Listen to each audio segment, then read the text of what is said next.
order the City Council meeting for Monday, September 20th, 2021. Nancy, will you please call the roll? Bancroft? Here. Lencioni? Yeah. Petrillo? Here. Wirball? Here. Besser? Here. Weber? Here. Kulkaitis? Here. Fala? Here. Haylager? Here. Bongard? Here. Quickly before we get started this evening, we do have the plexiglass back up, so if my friends could all speak into the microphone, I think all of us would greatly appreciate it. Good. Tonight's invocation will be given by Alderman.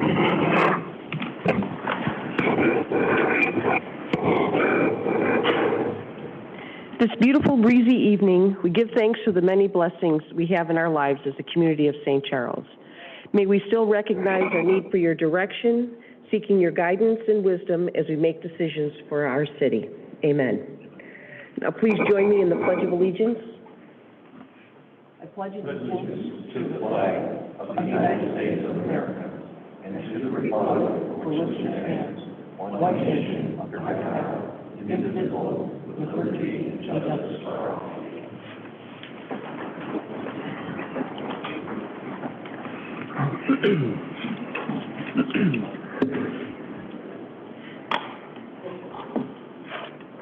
Good evening. Well, we have a proclamation this evening, and Ron Onesti is here. After I read the proclamation, I'd like you to come here and say a word. And we also have Kurt here, owner of the Arcata, so he may come up as well. Oh, you will. Thank you. Okay. So we celebrated the Arcata's 95th anniversary. Whereas the Arcata Theater opened on September 6, 1926, and was built by Lester J. Dorr, an illustrator and industrialist, at a cost of $500,000. And whereas the Arcata Theater served as an entertainment means to the St. Charles and Foxville residents, it is one of the first few vaudeville-era theaters in the United States that has remained open consistently during its existence. Whereas the first show was an R-rated comedy short film, The Fourth Alarm, and vaudeville performances by Fibber Mealy and Molly, the Jordans, and Laura Marie, Heritage Public and her Gypsy Wayfarers. And whereas the original Mar and Colton Heights organ was renovated and retooled by the Geneva Organ Company and maintained by the Chicago Area Theater Organ Enthusiasts. And whereas the Onesti Entertainment Corporation assumed sole responsibility and management of the Arcata Theater in June of 2005. And whereas Peter Sullivan, Ferdinand Hurd, and Conrad Hurd assumed ownership of the building in May 2019 and have raised the theater to a new level of beauty and comfort, fostering the legacy of the iconic entertainment venue for generations to come. And whereas Ron and Rich Onesti and their devoted staff have successfully maintained the historic nature of the Arcata Theater, while at the same time making it one of the most relevant and loved entertainment venues in the Midwest. Now, therefore, I will invite the Mayor of the City of St. Charles to call on the City of St. Charles to recognize the many efforts made by the Onesti Entertainment Corporation to foster the grand legacy of our downtown gem there. And be it further resolved that I, as Mayor and as a representative of the people of St. Charles, extend a deep vote of gratitude and pledge support to gain the Arcata Theater, a thriving symbol of our great city and community. So thank you to both of you, and I welcome you all. I'm not doing this alone. It's like all day.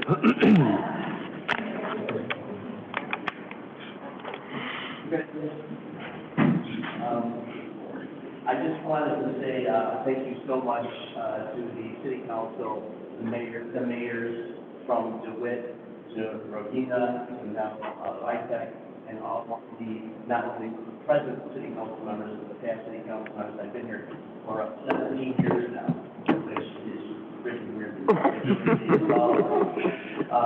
But we're very, very excited about everything. You know, there's a godson named the Hearst family that came to our, that's been in our city, and it's touched the Arcata in a way that, you know, I can only dream. We invite everybody, all the citizens, to come take a tour. It's really spectacular. It's something that is again, in my wildest dreams, I didn't think this could happen. It has, and I'm very, very thrilled to share this with the people of St. Charles who have been supportive and wonderful to us from moment one. So it's in their honor, in your honor, our beloved mayor's honor, that we accept this proclamation and look forward to really hoping to put St. Charles on the map like you all are doing. We're doing such great things here, and I'm so proud of to be a part of this community. So thank you all very much. Thank you, City Council members, for all your support, and thank you, Mayor. And Curtis, I think you made it. All right. Taking a picture? Yeah. Let's take a picture. Okay, let's have a picture.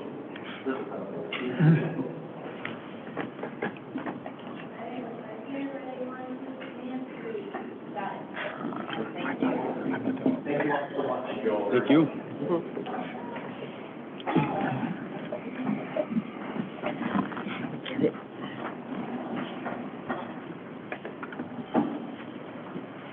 Okay, I think we have Lisa here from the United Way. She's Kane County 211 specialist. I invite you to the podium to provide us with a presentation. Great, thank you so much for having me here tonight. As you said, Mayor, I am with the Fox Valley United Way, and I am the voice piece, if you will, for Kane County 211. So if you think of 911 as your de facto emergency number, 211 is quickly becoming the de facto number for any type of non-emergency human or social service needs. And people can reach 211, our call center, simply by dialing 211.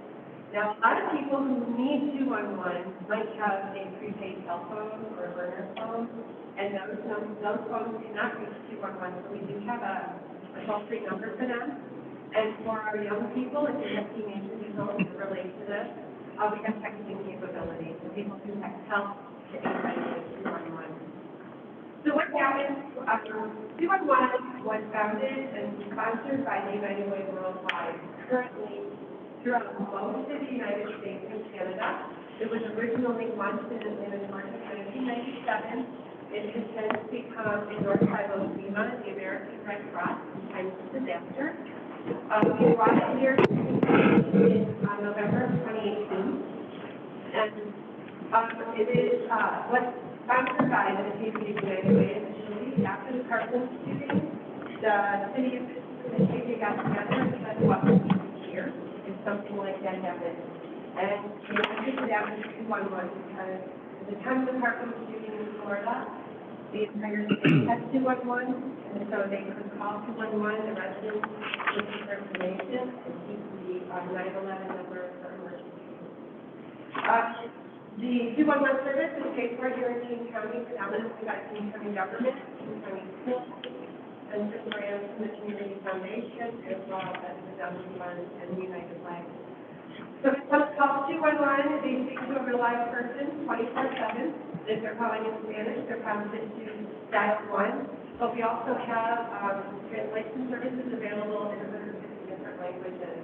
Next, through AT&T, we have over 1,000 social services in the database, and I add a couple to the database every month. As I'm out talking to people, I learn more services. And our call center is down in Bloomington. It's part of the National Suicide Prevention Lifeline. If you know any students at ISU, a lot of them will volunteer there at some point during their stay in students. So prior to 211, people might try to call a social service themselves and reach a dead end because maybe they're in the wrong geographic zip code, maybe they make too much money, they don't meet the criteria. But by calling 211, all of those services are in the database, all of the criteria, so it doesn't look like spaghetti. You can get referred to the actual service that can help you.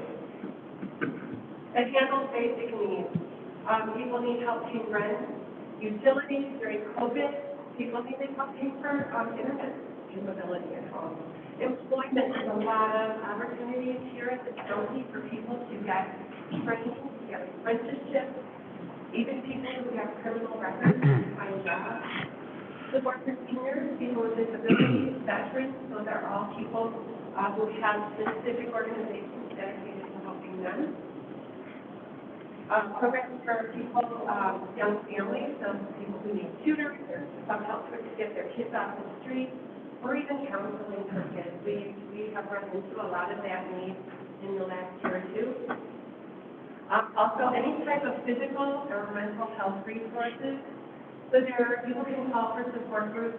They can call when they know somebody who is abusing substances or alcohol. They can call for any type of counseling services. Now, this is the interesting part. This is a graph of all of the zip codes here in the county and where the calls come from. So Aurora is always this order too. Aurora, Alton, St. Charles, and Acadia. Those are our top 4 callers every month, followed by Carpentersville. So this map doesn't change very much at all. I graphed this out for you just today. This is the monthly call value just of St. Charles since January of 2020.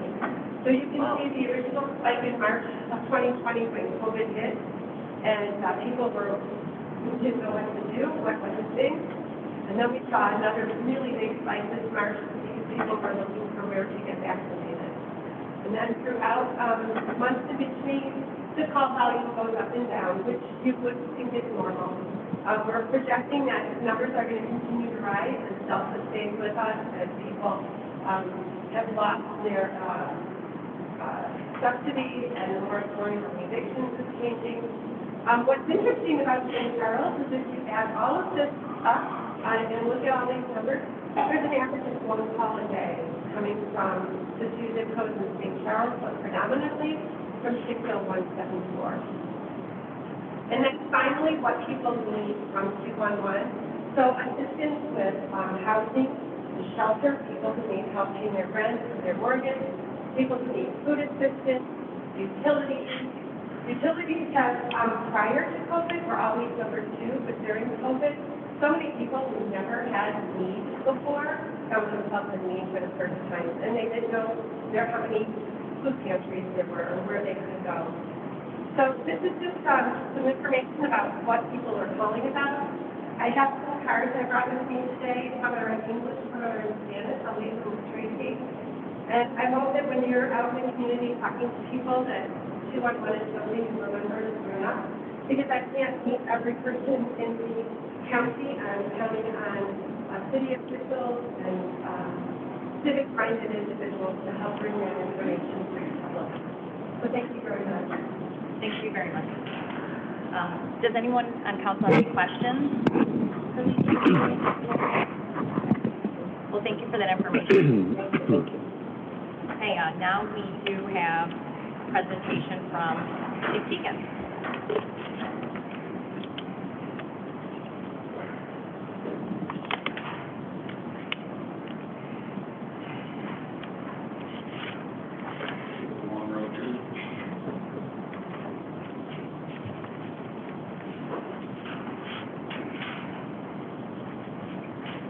I'd like to present to the entire city council with the Accreditation Award that we have at St.Charles.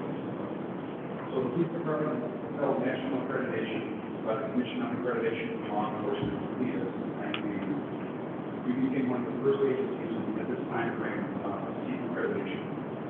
The accreditation process includes the following: completing a self-assessment to confirm the department's policies and procedures are following 482 recognized agencies.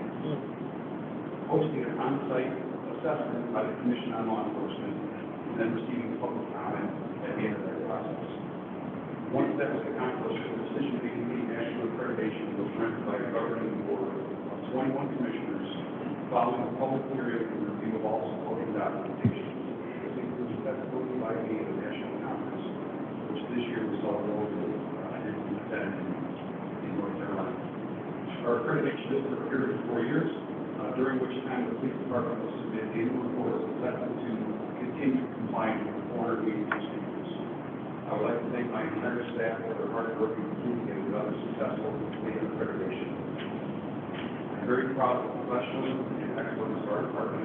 We once again been recognized and awarded by national, independent, third-party reviewers in the field of professional law enforcement accreditation during a period of unprecedented adversity in law enforcement scrutiny. The past 18 months have included national pandemic, political unrest, and both regional and national police reform measures for both demonstrations and civil unrest attacked departments across our region, our state, and our nation. By the issue of state meritorious award on advanced accreditation, I can assure the City Council, all of our business owners and visitors of the St. Charles Police Department of Solid and Main Street residents. I would now like to ask Mayor Rice to come forward along with Deputy Chief Mahan for a photo of our certificate that will probably display in our community. I want to thank the entire city council for supporting not only the police chief, but also our department, our police officers, and all of our employees. And I do want to say that, sorry, Alderman Bancroft, hold that applause for a second. I know that the city council, I think for most of us know that this is very important and prestigious. I would like residents to know as well that this isn't an easy process, and I think it's a testament, measures our success as a police force, our transparency, and our leadership to both of you as well. So now you can clap.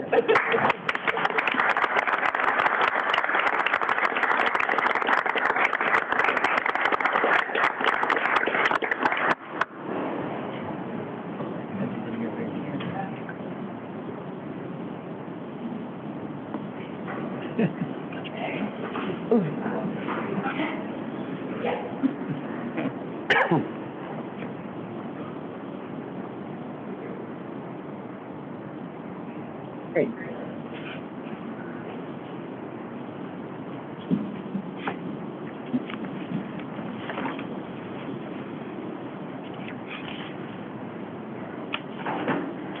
Okay, before we jump into the omnibus vote, there are two items, C1 and C2, coming off at the request of the applicant for a further date, a further meeting.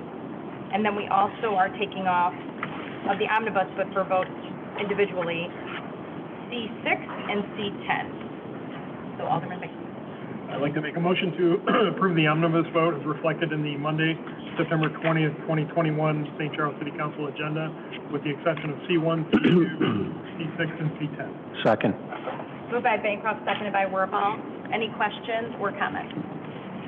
Nance, please call the roll. Bancroft?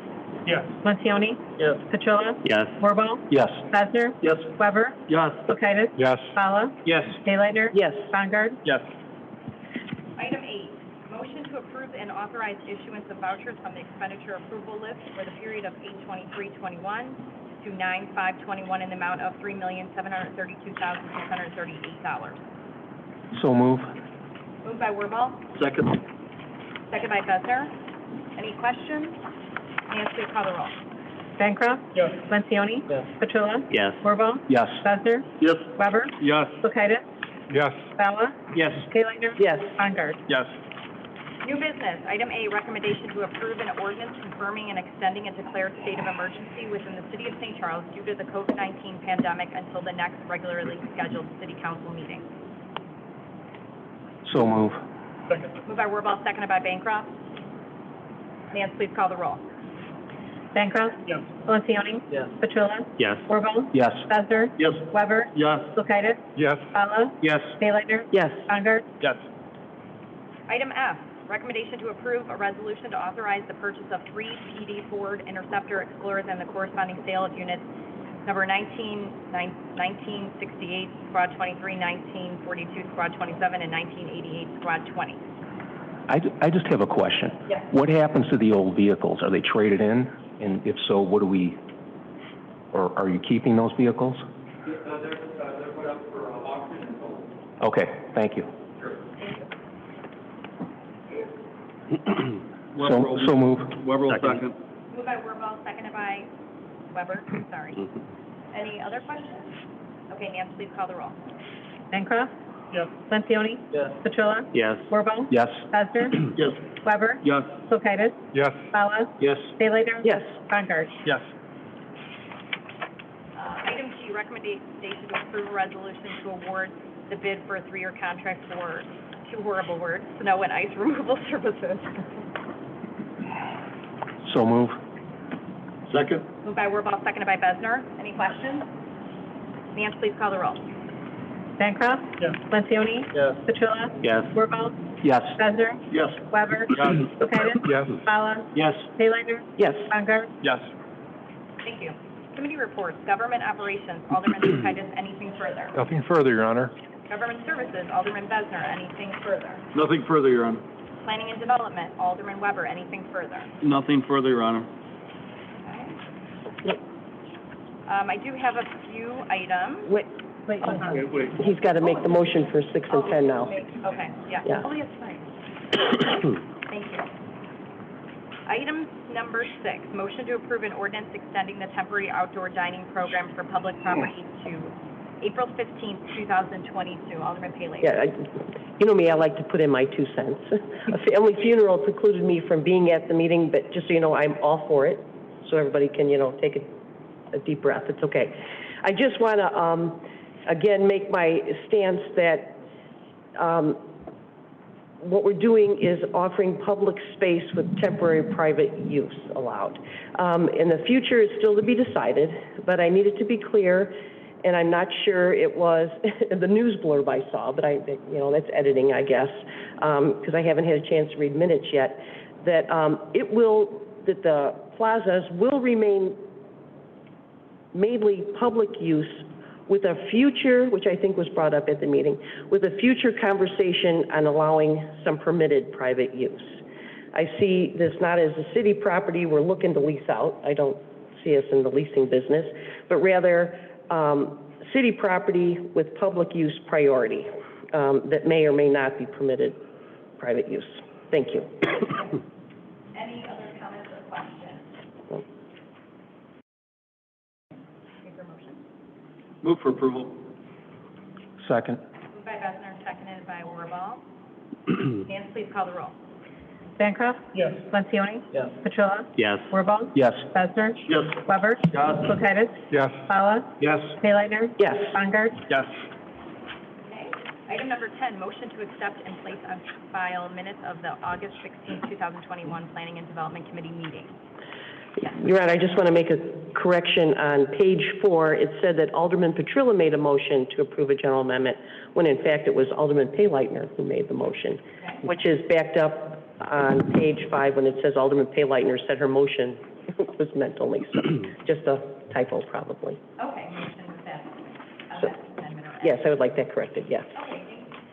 Your Honor, I have a quick amendment as well. Under item F, I just wanted to add some language to my statements, just to better, I thought, based on the Zoom recording, that would better illustrate, for the record, my sentiments. So I'd like to add that during that discussion, I mentioned, I had expressed that I was pleased that the developer had read the letters from the concerned residents and that their input can't be ignored as well. That was left out of the minutes. Okay. Tracy, you got that? Yeah? Okay. All right. So we're looking That's it. for a Thank motion you. of those changes. So move. Second. Moved by Wirball, seconded by Besner. Nancy, please call the roll. Bancroft? Yes. Lencioni? Yes. Petrola? Yes. Wirball? Yes. Besser? Yes. Weber? Yes. Kulturitis? Yes. Fala? Yes. Paylighter? Yes. Bongard? Yes. Okay. Moving on to additional items. I'll start. I do know you probably have been thinking about this yet because it's really close to the next city council meeting, but Alderman Bongard's birthday is coming up right before. It's Not happening. not happening. It's not happening this year. On 10/3, so happy birthday to you. Thank you. You're welcome. A couple of other things, just congratulations to anyone that ran or walked the Fox Valley half or full marathon. I've done it myself. I know it's not easy, and it was very hot, so if anyone participated, congratulations. And you're probably seeing around town this week, it's Happy Homecoming Week for St.Charles East. So I know that the windows are painted, and the parade is on Friday at 1, and then the dance and the football game. The football game's on Friday, and the dance is on Saturday. So for all those ones, including my daughter participating, it's a fun week. Does anyone have anything up here that they'd like to add? No? Anyone in the audience have any comments to make? Staff, anything? No. Okay, there is not an executive session, so at this point, I'm looking for a motion to adjourn. So move. Again. Moved by Wirball, seconded by Petrilla. Nancy, please call the roll. Bancroft? Yes. Lencioni? Yes. Petrola? Yes. Wirball? Yes. Besser? Yes. Weber? Yes. Kulturitis? Yes. Fala? Yes. Paylighter? Yes. Bongard? Yes.